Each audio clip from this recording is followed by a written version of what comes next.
haven't made a video in a really long time. I did try to make a preview video, but finally back today. People have been asking me to make videos again, so here I am.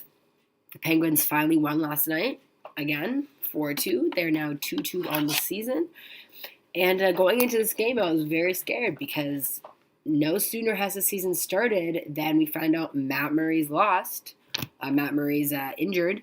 Just two games into the season. It was their third game last night. He's injured 2 games into the season. So that was really scary.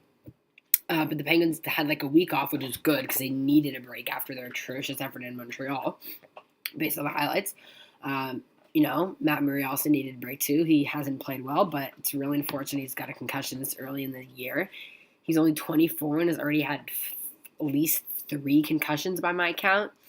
It's not good. It's pretty worrying if you're Pittsburgh. I don't know what it is about Penguins, but I'm telling you, they're cursed, and their curse is coming again, and it is not good. It's not good. And I was really worried because I don't like the backup situation. I don't like how Pittsburgh sent down Jarry. I know it's because he doesn't need waivers and DeSmith does, but I say lose DeSmith to waivers. I don't care. I think he's bad. Yes, I know he played really well last night, and we're going to get into that. Jarry, to me, is the goalie of the future, along with Murray, obviously. He's really young. He's only 23. DeSmith is 27, 28. Jarry is not even in his prime yet as a goalie. I mean, goalie prime is not really till about 25. And he showed last year in flashes he can be really solid. He's got a lot of inexperience, but he showed he can play at an NHL level and be a really solid backup, especially since Matt Murray's injured all the time. You need someone who can play at that level and can play games. And I just think that Jarry's a lot better than DeSmith, and you're not going to really – there's no one really out there that's better right now. I would have just lost DeSmith to waivers. I know maybe they were hesitant about that, especially since Toronto lost both their goalies on waivers. But I think the goalies that Toronto lost probably better – are at least Pickard's definitely better than DeSmith. So I don't really know why Pittsburgh did that. That's pretty dumb. But anyway so now they have both up, though, because Murray's injured. Of course, DeSmith started, which I think is dumb. But give him credit. He was outstanding last night. I don't know how Pittsburgh got outshot to Vegas 33-24. That's just mind-boggling. Vegas has atrocious defense. Pittsburgh should not be getting outshot by them. I know Pittsburgh's defense is bad, too. But Vegas is who do they have? Shea Theodore and Nate Schmidt. I don't think Nate Schmidt's actually suspended right now. So who do they have in defense? Shea Theodore? That's about it. Actually, I don't even think he's signed. So their defense is pretty bad. But luckily for them, Malcolm Subban was even worse. Fleury wasn't playing because Vegas has a really heavy schedule right now. Fleury's also having a really bad season. So it's kind of nice, all the Fleury supporters and all the Murray haters. They don't really have anything to talk about right now because Fleury's been pretty bad as well. And he's also older. We know that he's pretty much only got a few years left in his career. He's already 34, which is, pretty old for a goalie. This day and age. So yeah, Malcolm Subban was pretty terrible. I mean, the goals by Kessel were pretty nice, especially that pass from Malkin. Not really much he can do on 2 of the breaker goals. One of them was 5-hole. You gotta have that 5-hole. 2 of them are pretty much perfect shots, though. Jake Gensel goal is also a great goal. Beautiful pass from Crosby. Backhand. Nobody's got a better backhand in the league than Crosby. Beautiful goal by Jake the Snake. Pittsburgh won 4-1. And 4-2, Kessel got his first hat trick since he was a member of the Toronto Maple Leafs in 2014. Hard to believe he has not got a hat trick yet for Pittsburgh, especially since last year he had a career high in points and goals. Not a single one of them was a hat trick. Not to mention a natural hat trick. He got all 3 goals. First 3 goals. Pretty impressive stuff. He had a fantastic game last night. He really was filled with thrill. And hopefully this silences all his critics who say he has to have a comeback season after a 90-point year last year. Another guy who's really stepping up so far this season is Malkin. Malkin had a huge game last night with 3 assists. Crosby only has 3 assists so far in the season. He has yet to score a goal. Malkin has 1 goal, 4 assists already for 5 points. Crosby's starting off a little slow, but he usually starts off a little slow. At least he has been in years past.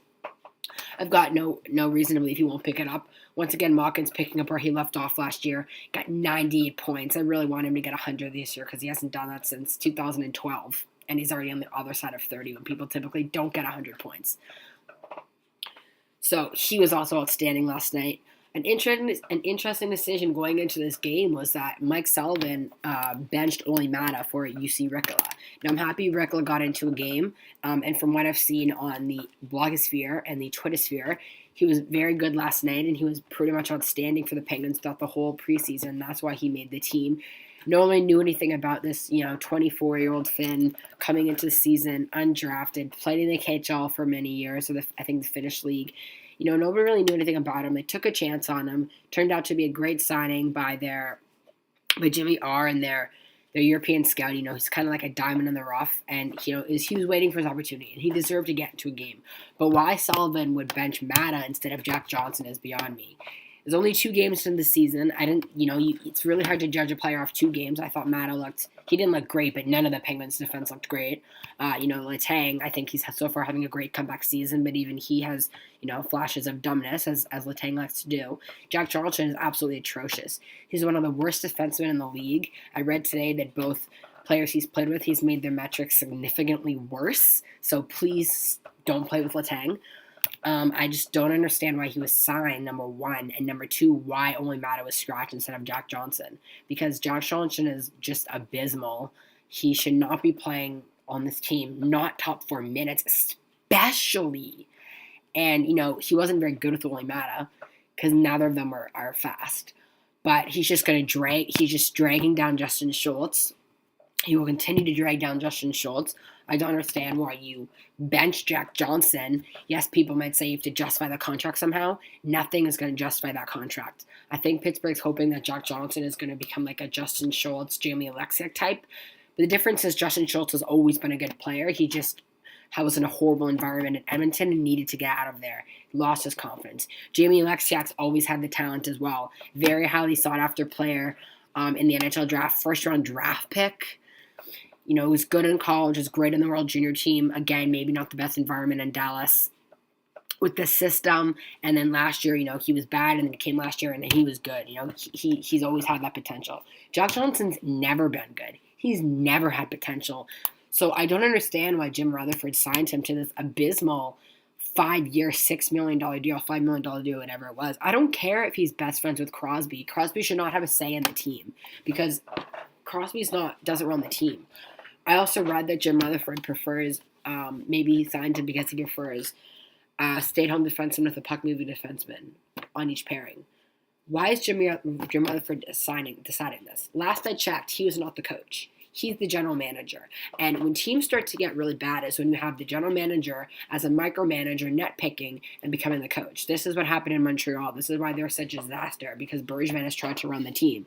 Finally, this year, called Julian looks like he's put a stamp on it and is ignoring Marc Bergevin. But this happens every year with a team that's struggling. Happens in Ottawa with their owner meddling in situations. GM, do your job. Coach, do your job. The two should not mingle and mix. Players, especially captain, you should also do your own job. Do not meddle in with the coaching staff, with the management, whatever. I don't care if you're the face of the franchise. Just don't do it. So what I would do is I would bench Jack Johnson, sit his butt down on the bench, and you got to somehow buy him out or something because you could try to trade him. Chiarelli might go for him because he's an abysmal GM. And then if you can't, the Penguins did trade Rob Scuderi, so you never know. Or buy him out because Rob Scuderi was traded a couple years into his deal. I think Jack Johnson will be as well because this is not working. Bench Jack Johnson, you play Oli Mata. I would play maybe Oli Mata with UC Ricola, put the 2 Finns together, see how that works out. Ricola is kind of more of a skating guy anyway, but Oli Mata, he's not a stay-at-home defenseman. He can move the puck. He's not the best skater, but he's not a pylon. And then you keep Letang and Dumoulin together because that's a really good pairing. And then you keep Schultz and Alexa together because that's a really good pairing. And then you have 3, pretty decent pairings. But as soon as you put Jack Johnson in the mix, it just decreases your defense tremendously. Pittsburgh's defense was already not great. And when you add Jack Johnson, it just makes it that much worse. So I just don't understand that decision at all by Sullivan. Good on Ricola for getting the lineup. He played 18 minutes, so that's a significant amount of time for your first NHL game. But why would you bench Oli Mata in favor of Jack Johnson? It just doesn't make any sense. I also don't understand why Sprong's on the 4th line. He really should be getting more minutes because we really need to see how he's playing on the 4th line with Riley Shane and Matt Cullen. So Hornquist hasn't really done much on Crosby's line yet. Gensel's been killing it so far. What I would do is I would put Daniel Sprong up. Hagelin also hasn't done much on Malkin's line. So I'd rather Sprong with maybe Hagelin instead of Hagelin and put him on Malkin's line, or put him instead of Hornquist on Crosby's line. Crosby seems to like playing with players like Hornquist, and they do play pretty well together. Hagelin is very fast, but he hasn't been great the last couple of years. And he would also add a lot of speed to the fourth line, which would be nice. I'd put Daniel Sprong with Malkin because you can really see what Malkin can do on that line. Or you could add him to Crosby, and you have Sid and the kids again. That was a great line last year when they had Sherry and Gensel. So I definitely do that because, considering he's played on the fourth line, he still has 2 assists in 3 games, which is pretty good. But we're not going to know what he has if he's playing on the fourth line getting limited minutes. He is getting second power play minutes, but Penguins only won power play last night, so that doesn't really help me much. So that's all I have for this video. Hopefully Matt Murray comes back soon. Please come back. Please be healthy. Please like this video, subscribe, tell your friends, and I'll see you after the Penguins' next game. There's no hockey tonight, so enjoy your hockey-free evening.